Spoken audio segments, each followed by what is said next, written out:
നമസ്കാരം. അയോധ്യയിൽ നടക്കുന്ന രാമക്ഷേത്രത്തിന്റെ പ്രതിഷ്ഠാ ദിന ചടങ്ങിലേക്ക് തങ്ങളില്ല എന്ന് വ്യക്തമാക്കിയത് കോൺഗ്രസ് പാർട്ടി തന്നെയാണ്. അവരുടെ ഹൈക്കമാൻഡിന്റെ ഔദ്യോഗികമായ തീരുമാനം അതായിരുന്നു, ആ ചടങ്ങിൽ പങ്കെടുക്കേണ്ടതില്ല എന്ന്.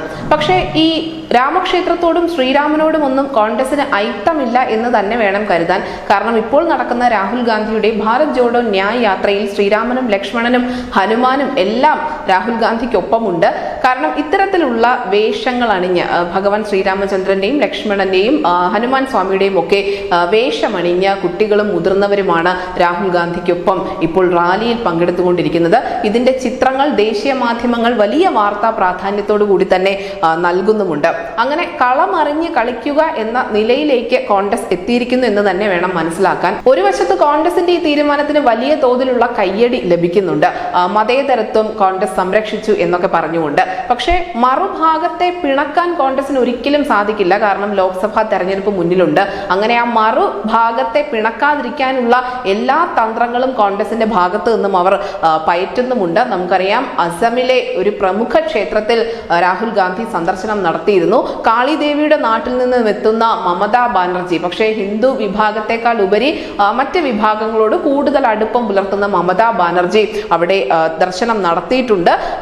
അതിനൊപ്പം തന്നെ പറയാവുന്ന മറ്റൊരു പേരാണ് ഉദ്ധവ് താക്കറെ. ഉദ്ധവ് താക്കറെ പരിവാറിനോട് അകലം പാലിക്കുന്ന ആളാണ്. പക്ഷേ അദ്ദേഹം മഹാരാഷ്ട്രയിൽ വലിയ ആരതി ചടങ്ങുകളൊക്കെ നടത്തിക്കൊണ്ട് തന്നെയാണ് മുന്നോട്ട് പോകുന്നത്. അങ്ങനെ എങ്ങനെയൊക്കെ അയോധ്യയിലെ രാമക്ഷേത്രത്തിന്റെ പ്രാണപ്രതിഷ്ഠാ ചടങ്ങിൽ നിന്നും വിട്ടു നിൽക്കുന്നുവോ അതിനനുസരിച്ചുകൊണ്ട് മറുവശത്ത് ബാലൻസിംഗ് നടത്താൻ കോൺഗ്രസും മറ്റ് പ്രതിപക്ഷ പാർട്ടികളും ശക്തമായി തന്നെ ശ്രമിച്ചുകൊണ്ടിരിക്കുകയാണ്. നമുക്കറിയാം, രാഹുൽ ഗാന്ധിയുടെ ഈ സന്ദർശനത്തിൽ ഉടനീളം രാമായണത്തെയും അല്ലെങ്കിൽ രാമായണത്തിലെ കഥാപാത്രങ്ങളെ പറ്റിയും ഒക്കെയുള്ള പരാമർശങ്ങൾ വരുന്നുണ്ട്. കാരണം ഇവർ ഒപ്പം സഞ്ചരിക്കുന്നുണ്ട്. ഈ ജാഥയിൽ ഉടനീളം ഈ വേഷമണിഞ്ഞ ആളുകളുണ്ട്.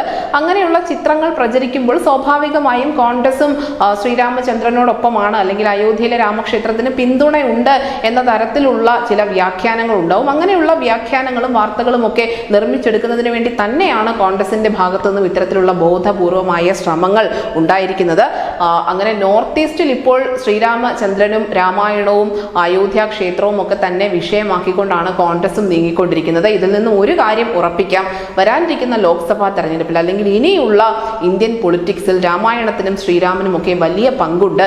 ഇതൊന്നും മാറ്റി നിർത്തിക്കൊണ്ട് ഇനിയൊരു തെരഞ്ഞെടുപ്പില്ല എന്ന് BJP മാത്രമല്ല, മറിച്ച് കോൺഗ്രസ് പാർട്ടിയും ഉറപ്പിക്കുന്നു. News desk news India Malayalam.